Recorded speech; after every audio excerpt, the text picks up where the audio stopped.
Hello and welcome to the Collecting Heroes podcast. I'm your host JD, the collector of collectors, and this is the place where I interview pop culture collectors from around the world. And I am traveling to another part of the world where I haven't been before. Well, I haven't interviewed a collector from, I should say, because I have actually been there once upon a time. But I'm going to what they call the Land of Smiles with a collector who, if you saw his statue collection, you would have a smile that is a mile wide. And his name is Art Chayawan.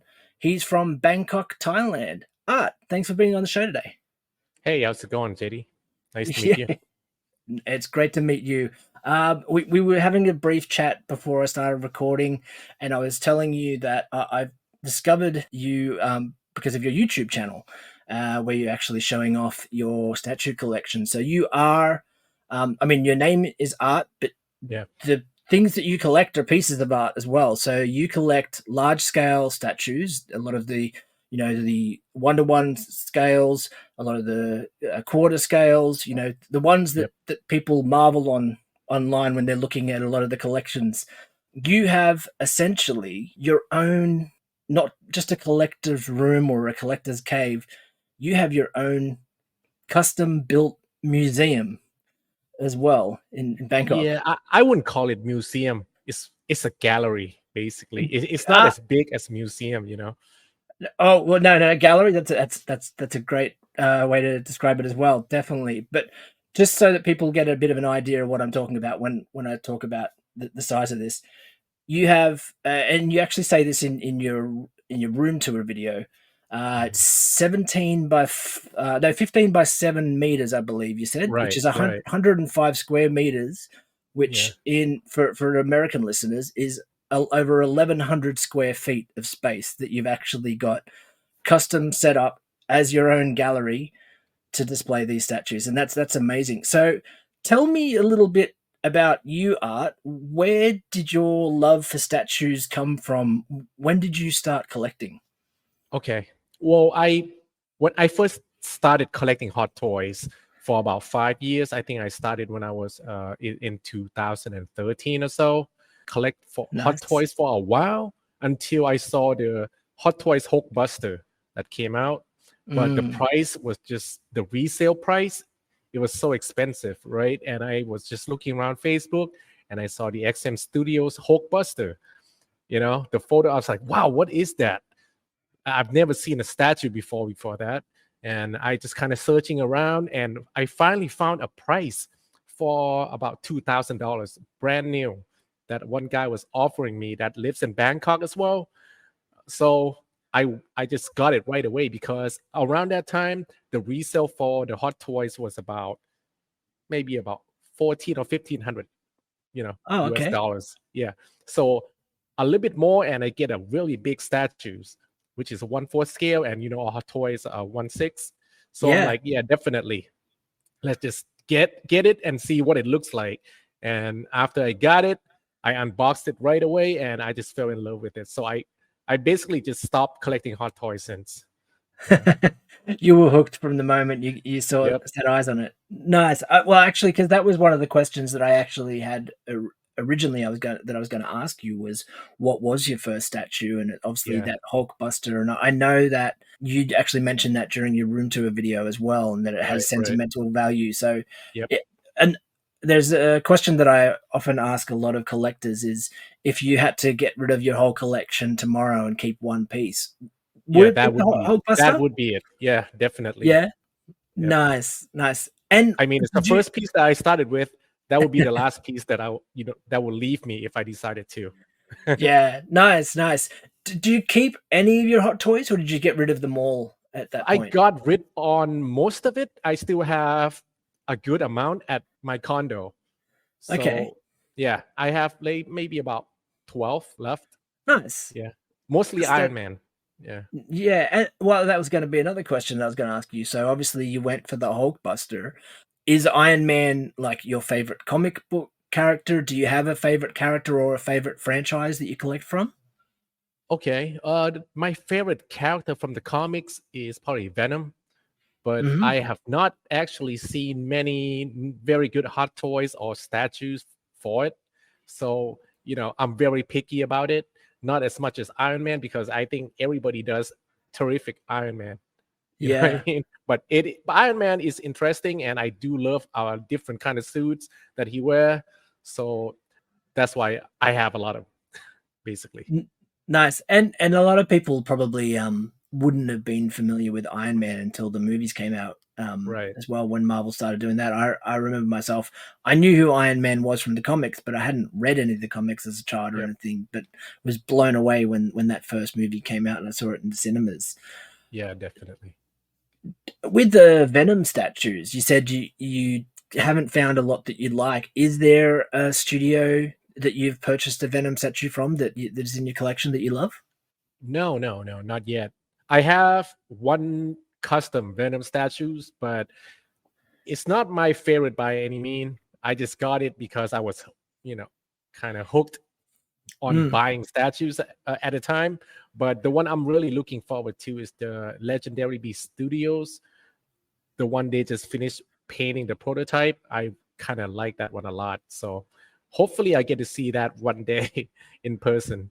Where are their studios based? Philippine. Okay, okay, Yeah, they work and they work with XM Studios. nice, nice. Well, I do like XM Studios. I love a lot of the stuff that they have. And actually, I noticed that you have a lot of XM Studio pieces. When I was looking through Instagram, Uh-huh. you have a huge amount of their pieces as well. Are they one of your favorite studios that you purchase from? Yeah, I think so. I first started off with the Hulkbuster, and then after that, not too long, and they're just sending me prototypes to review. So I Nice. get to see a lot of that prototype in person, and I just fell in love with it. Yeah, and I noticed that actually I think the latest video on your YouTube channel is XM Studios. They've actually opened up a local shop there Yeah, in that's Thailand. XM Studios Thailand.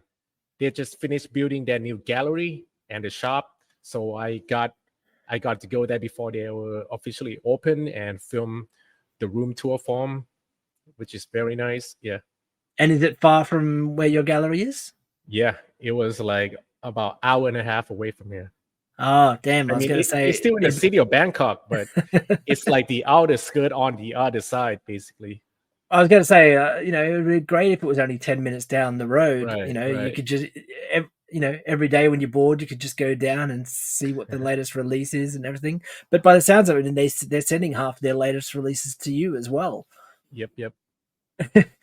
How many statues? Because I mentioned obviously the size of your gallery space. Uh-huh. Like, how many statues do you currently have in your collection there? Okay. Right now, I think I have about 94 in here. I Oof, got rid of 8 last month. So, yeah, it was at like around 101. I have 94 right now. Another one just actually came in today. It's a custom Hulkbuster, which I'll be live unboxing in 2 days. Yeah. oh, nice. And what's the thought process that goes into arranging that as well? I know, like the way that you've got it set out, and I'm definitely going to link the room tour video for people that want to go and actually watch it after they listen to this, Okay. because I definitely think people should go and check it out, as well as go and follow you online as well. But the way that you've set it up, I love the way you've got like Thanos in the middle, with Yeah. all the different busts around him, and then you've got a lot of the statues down the side. But what was the thought process when you were setting the place up, like, and displaying things? Do you try and keep things within their franchise, within characters? Like, how do you go Now, about that? well, when I first designed this room, I had a lot of pre-orders. I think about 70 something pre-order. Mm, So I basically know what I'm gonna have eventually.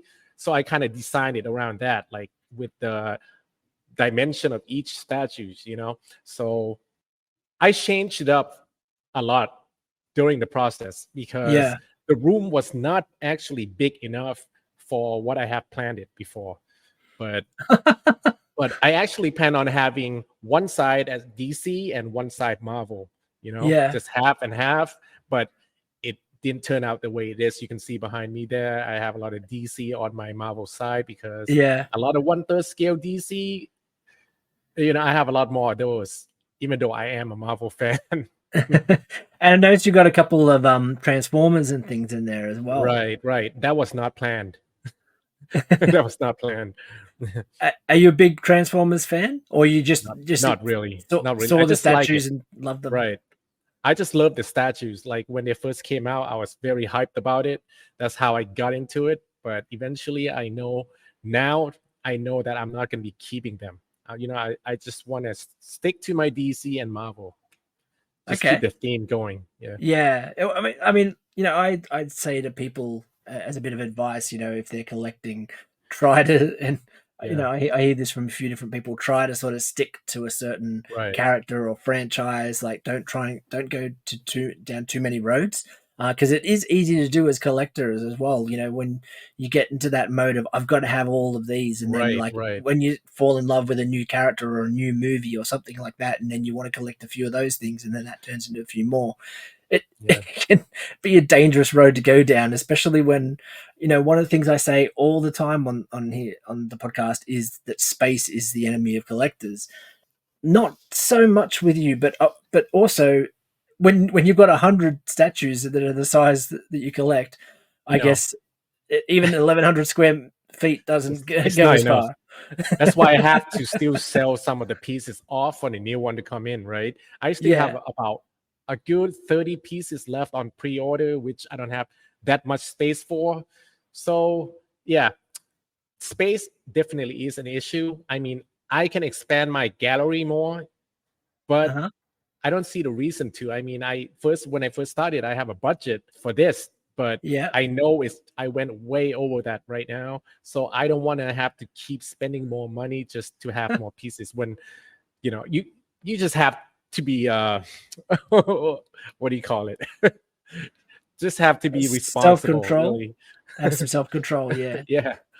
So yeah, a lot of new collectors, I mean, we get so addicted to buying, and Hmm. every time you pre-order something, you don't want to wait a couple of years for it. So in the meantime, you try to find something else to fill the spot before that Hmm. pieces come.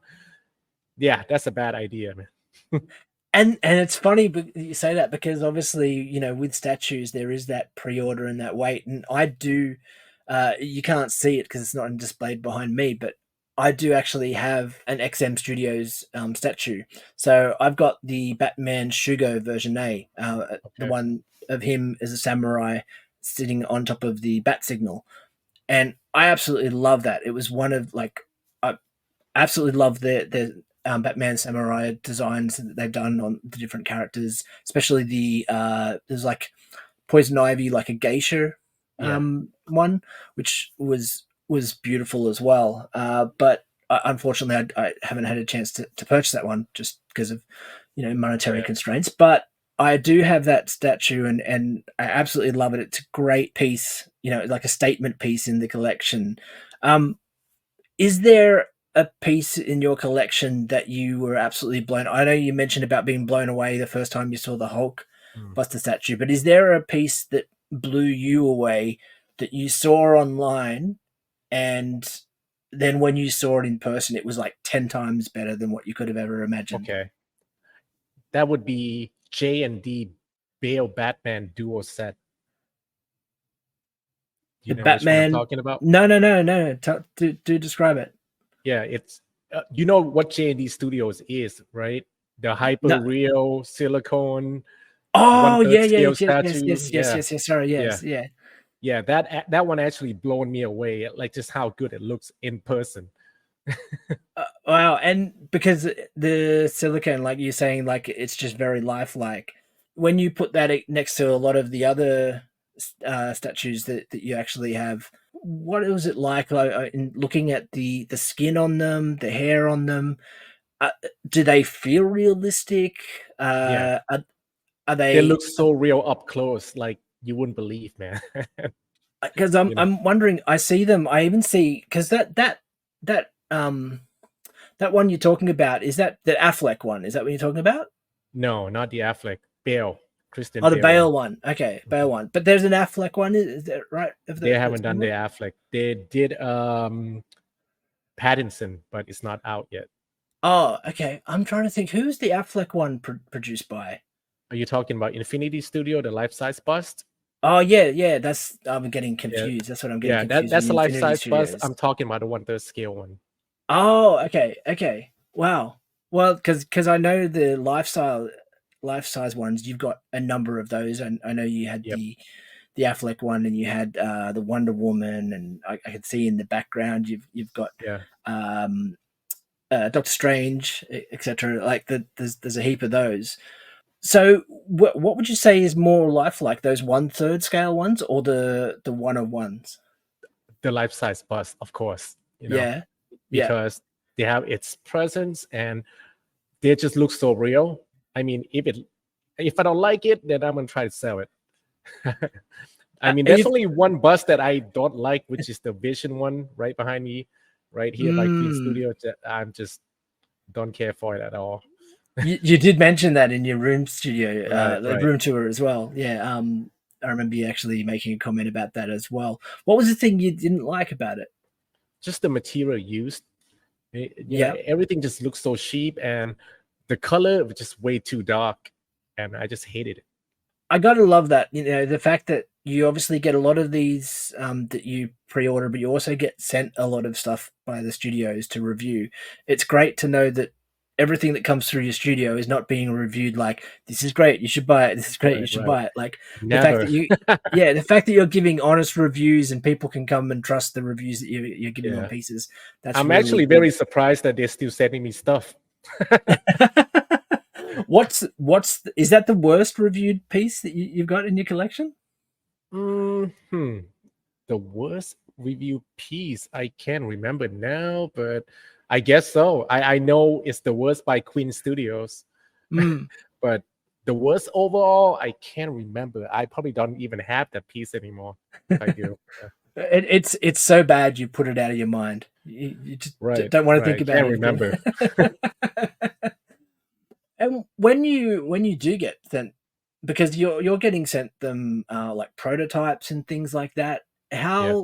How far ahead of time when you review them until they come out? A lot of the time. Sometime like within weeks or sometimes just months. Yeah, Depends how fast they ship them to me. Yeah, and because you also mentioned having the pre-orders, and I know with pre-ordering my yeah, XM Studios that there was a delay in getting that to me, and that coming from Singapore. right. Uh, but with you, what's the longest you've waited for pre-order for a statue? Oh wow. Right now I'm still waiting for the Infinity Studio Aquaman life size bust. I've been waiting for over 2 years now. Oh, So yeah, and it was supposed to be here last year, like around December, but the shop that I pre-ordered from, I don't even know what's going on. I talked to them a bunch of times to give my deposit back, but they just kind of be avoiding it, and they say, "Oh, 1 more month, it will come for oh sure," and they no! just keep going. Now they're saying October of this year, so who knows? And you don't have a contact at Infinity Studios? You could maybe Oh say, yeah, "Hey, I do, but I yeah." can't do anything about it because I don't even know where the shop actually ordered it from. Ah, okay, fair Yeah. enough, fair enough. That makes it a bit tough. Yeah, That's definitely. that's the last piece that I have on pre-order with that shop. So Yep, I can imagine. I can yeah. imagine. So yeah. Thank God for There, that. there's a couple of other questions that I had in regards to things like the pre-orders and obviously because you are a lot of people that listen to the podcast, they're from the US. They obviously have to wait for things to be Right. imported and maybe manufactured in China or wherever, like Singapore, like I mentioned with XM Studios.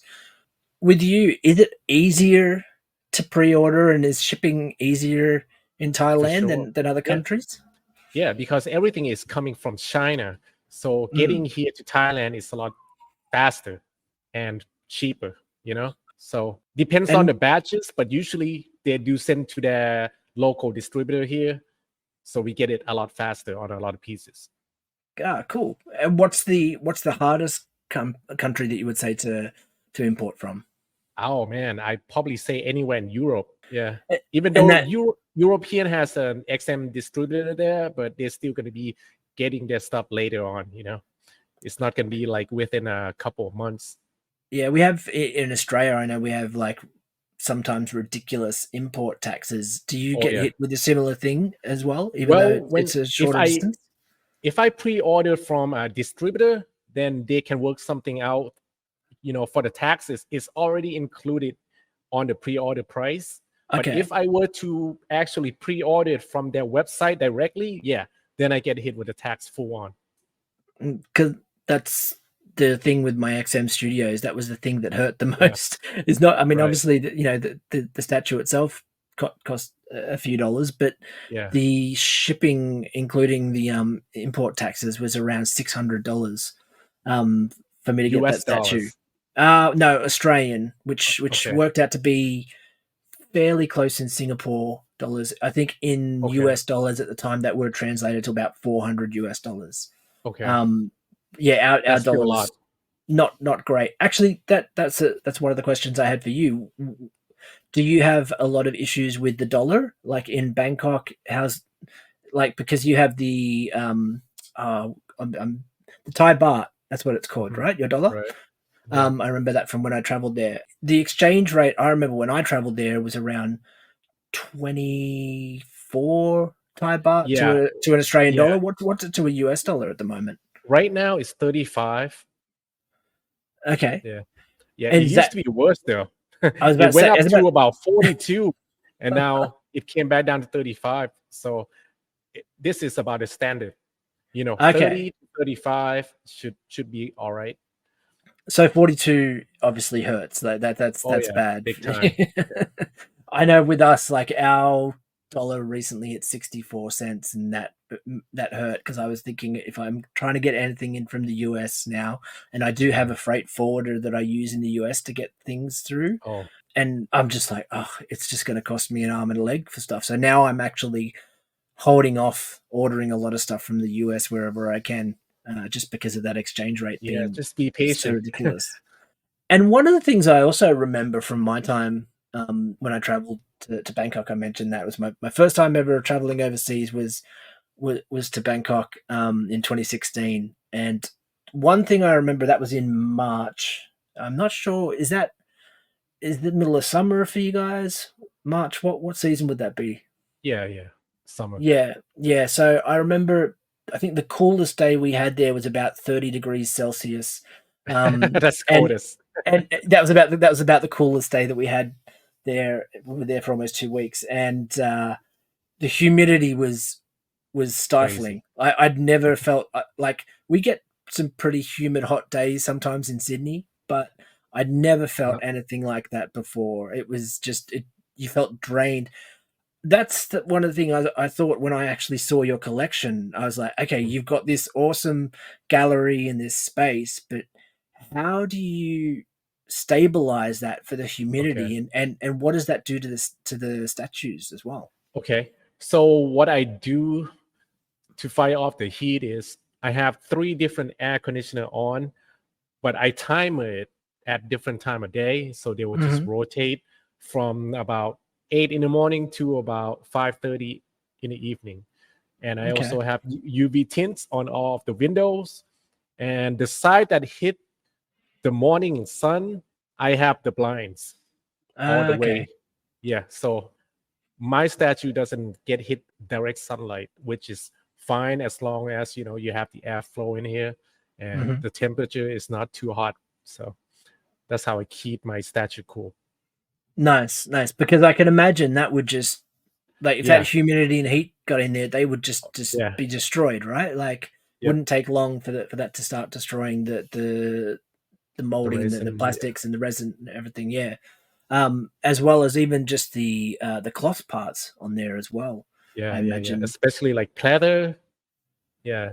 Those will Yeah, break. yeah. When you actually designed the gallery, this is something that I'm actually completely fascinated. I'll say it again. Words. Something that I was completely fascinated about was when I was watching the reel that you have pinned Okay. on your Instagram, and you were saying it took 8 months to create the gallery. Tell me about that process. First of all, did you already have the plot of land and then decided to put the gallery on there, or did you seek it out? And then what was the design process and the build process? Now, first of all, the land it was belonged to my grandmother that passed away a while ago, and we Okay. just decided to renovate the whole land. You know, uh, before we even started thinking about doing the business here, I mean, we just started building the structure of my gallery here. But I Yep. just found, yeah, but I wasn't planning on having the gallery on this land. But I know that I will need a spot, some space, because when I first started collecting, it was all in my condo. If you ever seen my condo tour, I mean, I have about good 45 to 50 pieces in there, and it was Wow. getting clustered. Yeah. I can imagine. So yeah, so I figured I need a spot, which is this is my house as well, but I hardly stay here. But yeah, I had a chance to take a little piece of the structure that we built, and I'll take 3 rooms to make it my office and also my gallery, so that fits perfectly.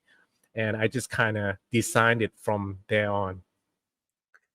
And was there a certain like when you were designing the like the display areas and everything, I noticed you've got Yeah, it's really great way that you set it up though, and just to describe it for people listening, you've actually got certain display cabinets that essentially you have statues on top of, and hmm, then there's a statue inside that cabinet with open sides, and hmm, then three shelves underneath. right. Which I've seen you actually use those shelves for the extra pieces as Yep, well for a lot for of the extra parts. statues. Yeah. Yeah, for parts. So like, So yeah, I learned from having collecting for almost a year before this place was built. So I know mhm. exactly what needed to have, you know. So all the little parts in my cabinet, I'm like, all right, the top shelf, it has to be this certain amount of Yep, space for the head scope. And yep, the second shelf, I'll just make it longer just for like arm pieces or weapons yep. switch out, so I can put it on there. And the third one, I just leave it blank, so I can fit like whatever, like extra base or whatever on underneath, you know. Yeah. Nice. And so, did you specifically design those and have them custom built? Yep. Yep. Because that's what I I was have. thinking. I've never seen that type of setup before. Like I hadn't Yeah. seen So that I before. basically just measure out like the width of the room, and then I just kind of, draw it on a piece of paper, and then have the 3D designer do the 3D of my room for me, Yep. and then give it to the carpenter and let him make it. But everything is not perfect. Like once the displays were made, I have to adjust a couple of things. Even the height, sometimes they don't do it correctly. Like what, I just have to keep adjusting to make it Ah. fit. I mean, I guess it's also hard. Like with the statues. I mean, obviously they're large scale, but when you have certain poses with statues, where they may have like a weapon pointing out at a certain angle, or there might be different characters that are different heights, right? Like, I mean, just because it says 1/3 scale, I mean, if you're 1/3 Right. scale of a 8-foot character, that's Hmm. still going to be bigger than a normal 6-foot, say, character. So, what's the hardest statue that you've found, like display wise, in terms of setting it up? Hmm. To setting it up, probably the XM Studios War Machine, the War Tank. That was very hard because it's so heavy and you need a couple of people to help you with. Yeah, the Yeah. way that I have it, if you can see it here, you can see it behind me right there. Oh, yes, yes, yes. Yeah, Because so that's he's up on a taller display. and he's got Yeah, all these different, like the Gatling guns and things off his shoulder yeah, or sticking out as yep. well. How heavy are these? Because that's another thing is the Oh weight of man, them. You're talking about trying to put that up there, and you do make mention of that with, I think, the Optimus or something in the corner. You were saying it was yeah, very yeah. hard for Oh you. yeah, For we you had. how many I people to lift actually, that? yeah, that took about 7 people to actually move that one on its second shelf. Yeah, because you know how what a pain in the ass it is to actually, you know, take everything apart and try to put it back together. That I mean, that was nuts. So Do I you? just like, hey, let's just carry it up there. What's the heaviest statue that you've got on display? Wow.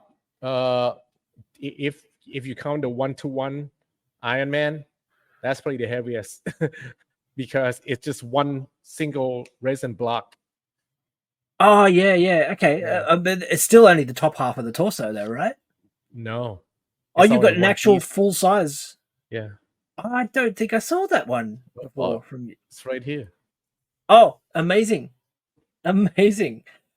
Actually, that reminds me, I did see. So one of the things I did when I was in Thailand, being Batman obsessed myself, I went to a museum there called Batcat. Are you familiar with Oh, yeah, Batcat? yeah, yeah. Yeah, that's not too far from here. And I was really blown away by the guy's collection. So for people listening, Batcat Museum in Thailand it's essentially a Batman themed collection. Mhm. But it's the bloke who owns the museum. It's his own personal collection, which he just kept adding to, and then decided to put it on display for everyone. But it's got thousands of items. He's also collected a lot of stuff outside of Batman as well. But I remember when I first walked in there, they had what was almost like a life size Hulk that was about 10 foot Okay. tall in there as well. I think they may have even had a Hulkbuster, like a large Hulkbuster, in Okay. there on That display. usually the one you see is probably made of fiberglass, so Yeah. it's not as heavy. But if you ever seen the Imaginarium Arts Hulkbuster, the life size one, that's about 2 stories tall, and those are heavy. Oh, what? Yeah, yeah. Where would they display that? They actually here in Bangkok, a dentist actually has it in his office. Yeah, That's yeah. It's amazing. yeah. He has a gallery there, but right now it's closed, so I haven't been able to go to do a room tour yet. But that's the same guy who pre-ordered the Queen Studio life-size Hulkbuster as well. So I am going to be filming that once it's get here. How big is a life size Yeah, Hulkbuster? it's about 3 meters tall. Jeez, that's great. Yeah, I you need a just, crane to assemble it. I mean, yeah. I just try. I'm already like, I'm blown away, obviously, by the size of your place, but then I'm trying to imagine someone, Oh yeah. having to put something like that, and oh, that's just that's absolutely crazy. And it's funny. That's another thing that I wanted to discuss with you. You mentioned about the fact that you were hoping to do a room tour or a video that when he gets that piece. I've noticed that you on your YouTube channel. I've watched a couple of tours you do of other collectors. So I love the fact that you go out and you interview other collectors yourself around Yeah. Thailand. What's the collector scene like in Thailand? There are so many types. I mean, a lot of people that has everything, usually they don't let me film it. They don't want to be known in the community. They don't have social media or anything. Hmm. But sometimes those are like the gray market people that that's don't want to be known. But there are Yeah. so many collectors like that in Thailand. Are they active within the community, but they just Nope, don't want to, like, no, not at all. They not they at all. stay You don't even hidden. know they exist, but they have every single thing. Like a collector probably owns every single piece that XM Studios ever produced. They buy everything, doesn't care what it is. I'm just trying to imagine what their display places look like. Like Yeah, they're same. at, buying a second condo or something like No, that no, no, just to no. They display have a everything. these people usually have a really big mansion that Yeah, you can put anything in there. that's crazy. I mean, look, that's the dream for most people, right? And you are definitely someone who I can see is living the dream. You've got this awesome gallery, awesome workspace. Having an office that looks the way yours does is really cool. As I said, I'm gonna chuck the video down in the description for people to go and have a look at that tour. But also for people who want to follow you and see more of your collection and the reviews, where do they go to find you?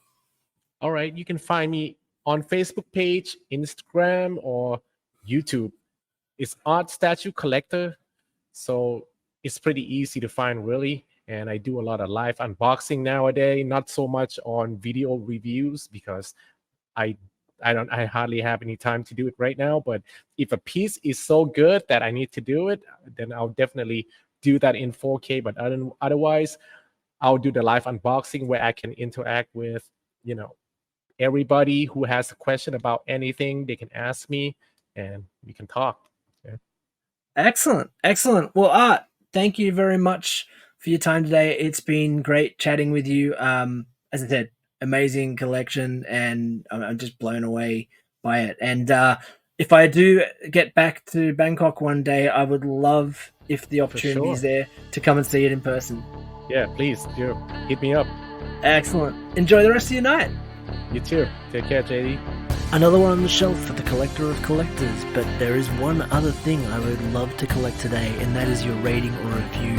That's really going to help the podcast to get out to a wider audience and for us to grow this collecting community together as well. So I really hope you enjoyed the episode, and another one coming next week. Thank you.